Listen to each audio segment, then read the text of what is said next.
मसीह की। मैं मनी आज परमेश्वर के जीवित वचन मत्ती रचित सुसमाचार उसके 5 अध्याय 13 पद से आपको उत्साहित करना चाहूंगा। इसमें लिखा है, तुम पृथ्वी के नमक हो, परंतु यदि नमक का स्वाद बिगड़ जाए तो वह किस वस्तु से नमकीन किया जाए। प्रियो, आज का जो संदेश है वो है नमक बनो। मसीह यीशु ने अपने लोगों को नमक के समान बनने के लिए कहा। नमक के अंदर क्या क्या क्वालिटी होती है, क्या नमक एक मसीह जीवन के रूप में किस तरह से हम लोगों के जीवन में प्रभाव डाल सकते हैं, इसके बारे में आज हम विचार करेंगे। तो ये नमक का जो पहला कार्य है वो है स्वाद देना। वो किसी की सब्जी के अंदर जब वो जाता है, भोजन के अंदर जाता है, तो वो एक स्वाद देता है। प्रियो, हमें भी मसीह जीवन में संसार को एक स्वाद देने वाले बनना है। बाइबल बताती है यूसुफ का जो जीवन था, उत्पत्ति 39:2-6 बताता है, यूसुफ जहां जहां भी गया उसने वो दूसरों के लिए एक आशीष का कारण बना। चाहे वो पोतीपर था, चाहे वो जेल का वो दरोगा था, या फिर वो राजा था, वे उनके लिए एक आशीष का कारण बना। सो हम संसार में वह लोगों को आशीष के कारण के रूप में परमेश्वर ने हमें रखा है कि हम दूसरों के लिए आशीष का कारण बने, ना कि उनके लिए ठोकर का कारण बने।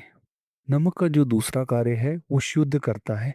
मसीह लोग पाप और अशुद्धता से दूर रहते हुए समाज में शुद्धता लाते हैं। प्रियो, दानियल की पुस्तक उसका 1 अध्याय 8 पद में लिखा है, उसने राजा के भोजन से अपने आप को शुद्ध ना करने का निश्चय किया। प्रियो, हम भी इन घिनौने कामों के द्वारा, इन घिनौनी बातों के द्वारा अपने आप को शुद्ध ना करें, लेकिन इस संसार में दूसरों के सामने एक शुद्ध और पवित्र प्रजा करके जिस तरह से परमेश्वर ने हमें ठहराया, हम अपने आप को लोगों के बीच में प्रस्तुत करें। प्रियो, नमक का जो तीसरा कार्य है प्रियो, वो है चीजों को सड़ने से बचाना। वैसे ही मसीह समाज को नैतिक पतन से बचाते हैं। प्रियो, नूह हमारे लिए बहुत बड़ा उदाहरण है। उत्पत्ति की पुस्तक 6 अध्याय 9 पद बताती है, नूह उस भ्रष्ट संसार के अंदर एक धर्मी के रूप में था। आप और मैं इस भ्रष्ट संसार के अंदर, अनैतिक और पाप के अंदर एक धर्मी के रूप में ठहराए हुए हैं। सो हम दूसरों को अपने गुणों के द्वारा, कार्यों के द्वारा बचा सकते हैं। प्रियो, यदि किसी जख्म के ऊपर नमक डाला जाता है तो वो लगता है, लेकिन वो उसे आराम भी देता है, उस बीमारी को दूर भी करता है। ठीक वैसे ही सच्चाई सुनना कठिन है, पर सच वह चंगाई लाती है। नतान ने दाऊद को डांट, जो पाप, जो व्यभिचार उसने किया, दूसरा शमूएल 12 अध्याय 1 से 7 पदों में, तब दाऊद ने पश्चाताप किया। भले ही वो राजा था, उसके लिए करना कठिन था, उसके लिए सुनना कठिन था, लेकिन उसने उस बात को अपनाकर पश्चाताप किया और परमेश्वर के सन्मुख वो आदर योग्य दास और राजा के रूप में बना। प्रियो, नमक की क्वालिटी है कि वो थोड़ी सी मात्रा से को क्या करता है, मात्रा से ही प्रभावित कर देता है। थोड़े से मसीह भी समाज को बदल सकते हैं। प्रियो, एस्तर की पुस्तक 4 अध्याय 14 से 16 पद बताते हैं, अकेली एस्तर ने ही संपूर्ण इजरायली जाति को बचा लिया था। प्रियो, हो सकता है हम अपने परिवार, अपने समुदाय के अंदर केवल अकेले मसीह को ग्रहण किए हों, लेकिन आप अपने पूर्ण संपूर्ण परिवार और घराने के लिए एक उद्धार और छुटकारे का कारण हो सकते हैं।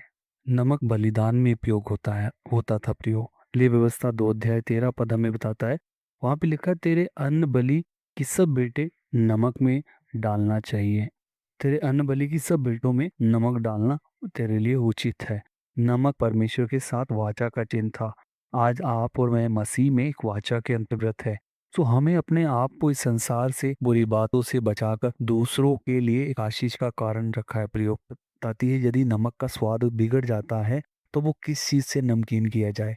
यदि मसीह जीवन में पवित्रता और सत्य नहीं रहे तो गवाही निष्फल हो जाती है। प्रियो, इसलिए प्रियो, हम इस संसार को स्वाद दे सकते हैं, हम इस संसार को एक संगति दे सकते हैं। प्रियो, एक ऐसी थोड़ी सी मात्रा जो हमारी मसीह लोगों की है, हम बहुत सारे लोगों के लिए बचाव का कारण हो सकते हैं, अपने परिवार के बचाव का कारण हो सकते हैं, क्योंकि हम वाचा के अंतर्गत है। प्रियो, आप और हम मसीह में निरंतर बढ़ते चले जाएं और दूसरों के लिए एक आशीष का कारण बने और रहें। इसलिए परमेश्वर ने हमें मसीह में इस संसार के अंदर स्थापित किया है। प्रभु आपको आशीष दे। प्रार्थना करेंगे। पिता, इस समय हमारे प्रिय भाई बहन और श्रोताओं को आपके हाथों में सौंपते हैं, जो आपके जीवित वचन को सुन रहे हैं।